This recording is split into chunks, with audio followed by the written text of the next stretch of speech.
সুপ্রিয় বন্ধুগণ, আমি এখন গাজীপুর কৃষি বিশ্ববিদ্যালয় এর মুক্তিযোদ্ধা ভাস্কর্যের সামনে দাঁড়িয়ে আপনাদের সাথে কথা বলছি।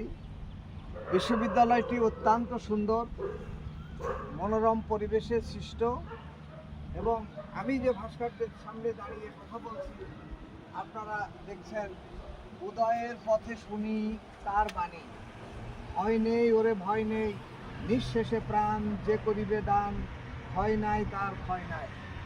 বীর মুক্তিযোদ্ধা মহান স্বাধীনতা যুদ্ধে যারা নিহত হয়েছেন তাদেরই এখানে এই ছবি দেওয়া হয়েছে।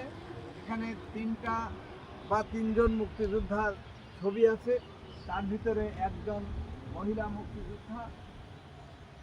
মহান মুক্তিযুদ্ধে তাদের অবদান অবিস্মরণীয়। জাতি আজ কৃতজ্ঞতার স্বরে, এবং এই বাংলাদেশ যতদিন থাকবে, পৃথিবী যতদিন থাকবে, দেশ যতদিন টিকবে থাকবে, ততদিনই এদের কথা জাতি খুবই শ্রদ্ধার সাথে, কৃতজ্ঞতার সাথে স্মরণ করবে। আমি আপনাদের সকলকে এই বীর মুক্তিযোদ্ধাদের মাগফিরাত এবং তাদের বিদায়ী আত্মার মাগফিরাত কামনা করার জন্য বিশেষভাবে অনুরোধ করছি। ধন্যবাদ।